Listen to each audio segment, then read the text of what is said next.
नमस्कार, अस्सलामु अलैकुम। स्वागत है, खैर मकदम है आपका लाइव हिंदुस्तान के दीन दुनिया शो में। और आज हम पेश कर रहे हैं वीकेंड स्पेशल। मैं हूं इमरान खान। वीकेंड स्पेशल में आज हम बात करेंगे इस शख्स की जिसने एक ऐसे संगठन की, ऐसी तंजीम की बुनियाद रखी जिसके आज दुनिया भर में बेहद चर्चे हैं। क्यों, आप सभी जानते हैं और हम इस प्रोग्राम में तफसील से बात करेंगे। लेकिन सबसे पहले बात करते हैं इनकी। हम यहूदियों से नफरत नहीं करते और यहूदियों से इसीलिए नहीं लड़ते कि वो यहूदी हैं, वो भी खुदा पर यकीन रखते हैं और हम ईमान वाले सभी लोगों से प्यार करते हैं। अगर मेरा भाई, मेरी मां, मेरे वालिद मेरे अपने यकीदे के चलते मेरा घर मुझसे छीन लेते हैं तो मैं उनकी भी मुखालफत करूंगा, उनका भी विरोध करूंगा। कोई मुझे अपने घर से निकाल देता है तो मैं उससे लड़ूंगा। अगर मेरा चचेरा भाई मेरा घर ले लेता है और मुझे वहां से निकाल देता है तो मैं उससे भी लड़ूंगा। इसलिए जब कोई यहूदी मेरा घर ले लेता है और मुझे वहां से निकाल देता है तो मैं उससे लड़ूंगा। मैं दूसरे मुल्कों से नहीं लड़ता क्योंकि मैं उनके साथ अमन से रहना चाहता हूं। मैं सभी लोगों से प्यार करता हूं और उनके लिए अमन चाहता हूं, यहां तक कि यहूदियों के लिए भी। यहूदी हमारे साथ जिंदगी भर रहे और हमने कभी उन पर हमला नहीं किया। वो सरकार और मिनिस्ट्री में ऊंचे ओहदों पर रहे, लेकिन अगर वो मेरा घर ले लें और मुझे वहां से निकलने पर मजबूर करें, खानाबदोश बना दें, 4 मिलियन फिलिस्तीनियों की तरह शरणार्थी या पनाहगुज़ीन बना दें, तो मैं क्या करूं? इस भूमि पर, इस धरती पर किसका ज्यादा अधिकार है, हक है? 2000 साल पहले इस धरती को छोड़ने वाले या 40 साल पहले छोड़ने वाले? हम यहूदियों से नफरत नहीं करते, हम केवल उनसे अपना हक मांगते हैं।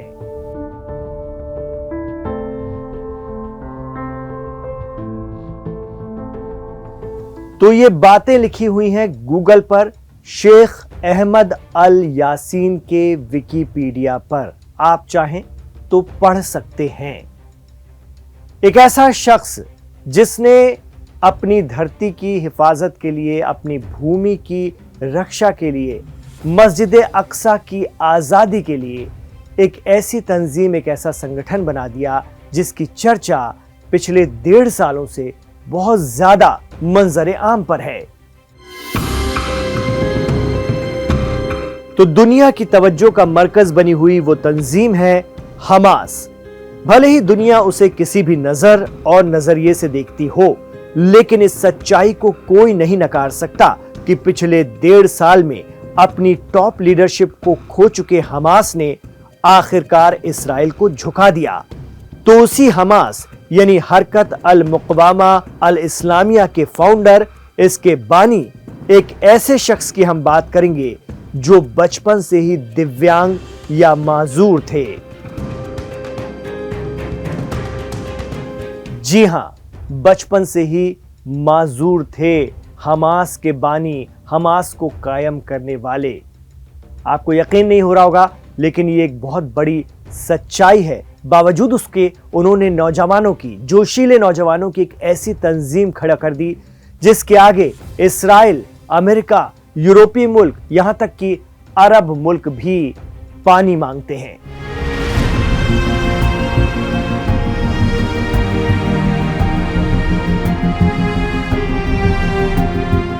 शेख अहमद अल यासीन आजाद फिलिस्तीन के एक छोटे से गांव अश्कलून में पैदा हुए। साल था 1929। कुछ लोग कहते हैं कि उनकी पैदाइश 1936 की गर्मियों में हुई थी। यासीन जब 3 साल के थे तो वालिद का साया सिर से उड़ गया। मां ने परवरिश की। एक दिन वो आया जब इस्राएली सिक्योरिटी फोर्सेस ने उनके गांव पर धावा बोला और सिर्फ इस बिना पर कि वो लोग फिलिस्तीनी मुसलमान हैं, गांव में कत्ल गारत शुरू कर दी। फोर्स ने उनके घर को बुलडोजर से तबाह कर दिया। उस वक्त शेख अहमद अल यासीन का परिवार जैसे तैसे गांव से भाग निकलने में कामयाब रहा और गजा में जाकर बस गया। लेकिन उस वक्त बच्चे रहे शेख अहमद अल यासीन के दिलो दिमाग में जैसे इस्राएली फोर्सेस के जुल्म की बुरी यादें घर कर गई थीं। उस वक्त उनकी उम्र महज 12 साल थी।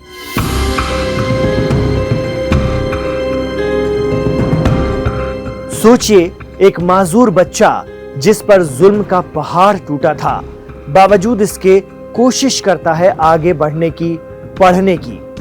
अपने जिस्मानी बैरियर के बावजूद यासीन ने 1959 में मिस्र की एन शम्स यूनिवर्सिटी में पढ़ाई की। हालांकि उन्हें बीच में ये पढ़ाई छोड़नी पड़ी। इसी दौरान वो मिस्र के मुस्लिम ब्रदरहुड से काफी मुतासिर रहे और फिर गजा लौट आए। यहां उन्होंने बाद नमाज़े जुमा हर हफ्ते मस्जिद में तकरीर देना शुरू किया, जिसे सुनने लोगों की भीड़ उमड़ पड़ती थी। इसके कुछ ही दिनों बाद उन्हें गजा के एक प्राइमरी स्कूल में अरबी के टीचर के तौर पर जॉब भी मिल गई। वक्त बीतता चला गया, लेकिन मिस्र में मुस्लिम ब्रदरहुड की आइडियोलॉजी जैसे उनके दिलो दिमाग में बस चुकी थी और उन्होंने मुस्लिम ब्रदरहुड की फिलिस्तीनी शाखा खोलने का फैसला किया। अब आप सोचिए, एक ऐसा शख्स जो न चल सकता है, न ठीक से देख सकता है, वो चलने और देखने से कासिर थे। बावजूद इसके उन्होंने एक तंजीम खड़ा करने का फैसला किया, मजबूत फैसला किया, जिसका मकसद था इस्राएल के खिलाफ आवाज बुलंद करना।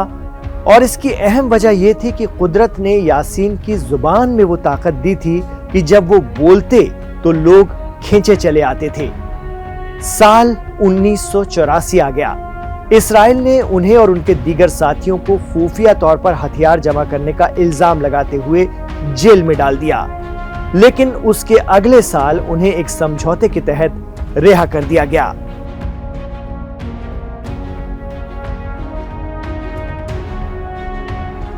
दो साल और बीत गए।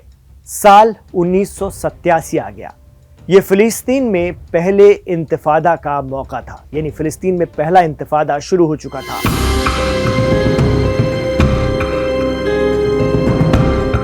पहला इंतिफादा यानी फिलिस्तीनियों का इस्राएली कब्जे को गैर कानूनी करार देते हुए एक अहिंसक यानी किसी भी तरह के तशद्दुद के बिना चलने वाली तहरीक को चलाना, ये इसका मकसद था। पहले इंतिफादा के दौरान यासीन ने अब्दुल अजीज अल रंतीसी के साथ मिलकर हमास का कयाम किया।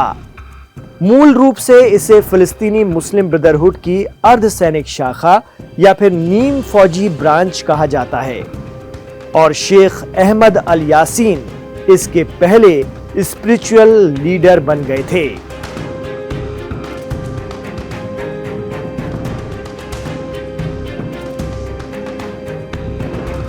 तो शेख अहमद अल यासीन हमास के पहले रूहानी पेशवा बने।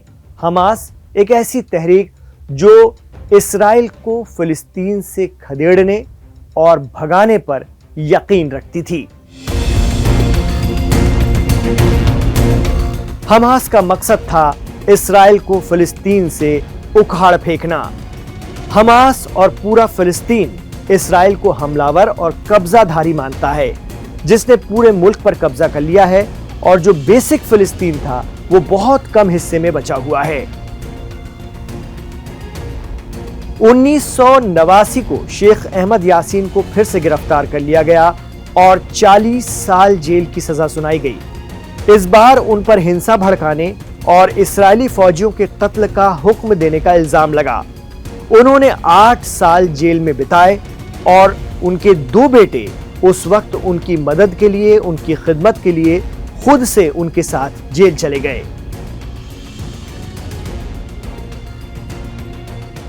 लेकिन 1997 में जॉर्डन के किंग हुसैन और इस्राएल के बीच एक समझौता हुआ, जिसके चलते शेख अहमद अल यासीन को फिर से रिहाई मिल गई।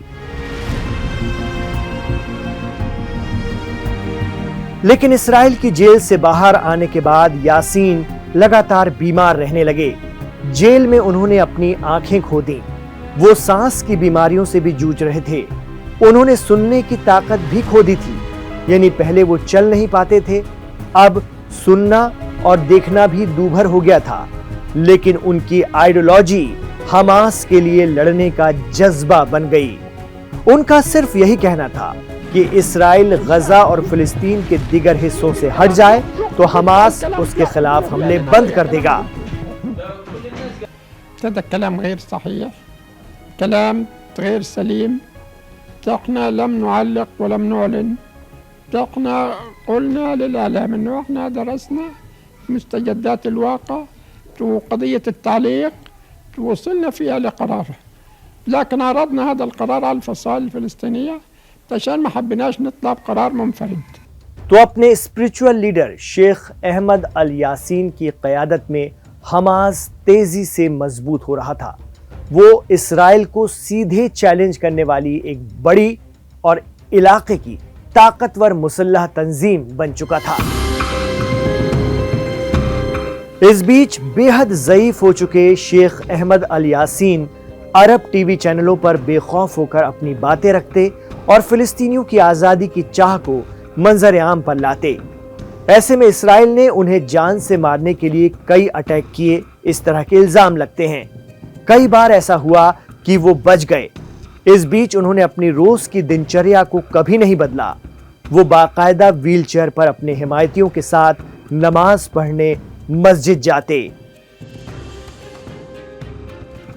سال 2004 آ گیا اور وہ دن بھی آ گیا جب اسرائیل کو اپنی منشا میں، اپنی سازش میں کامیاب ہونے کا موقع مل گیا۔ سال 2004 کے 22 مارچ کا وہ دن تھا جب شیخ احمد یاسین غزہ میں فجر کی نماز کے لیے ویل چیئر پر لے جائے جا رہے تھے۔ تب اسرائیلی ہیلی کاپٹر گن شپ نے ان پر ایک میسائل داغی۔ حملہ سیدھا ان پر تھا۔ اس حملے میں حماس کے فاؤنڈر اور روحانی لیڈر شیخ یاسین جاں بحق ہو گئے۔ ان کے ساتھ ان کے باڈی گارڈ سمیت کچھ راہگیر بھی مارے گئے۔ اس واقعے نے غزہ کے لوگوں کو غم کے ساگر میں ڈبو دیا۔ ان کا رہنما جا چکا تھا۔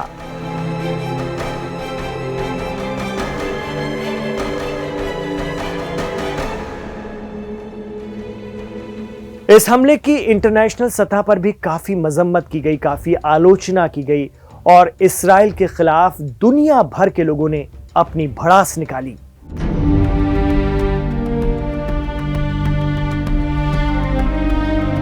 کہا جاتا ہے کہ اسرائیل تو خود اس بات سے انجان بن گیا کہ اس دن غزہ میں ان کا کوئی ہیلی کاپٹر بھی موجود تھا، لیکن دنیا اور حماس نے اس کے لیے اسرائیل کو ہی مورد الزام ٹھہرایا۔ حماس کے فاؤنڈر شیخ احمد الیاسین کی آخری رسومات میں غزہ کے 2 لاکھ لوگ شامل ہوئے تھے۔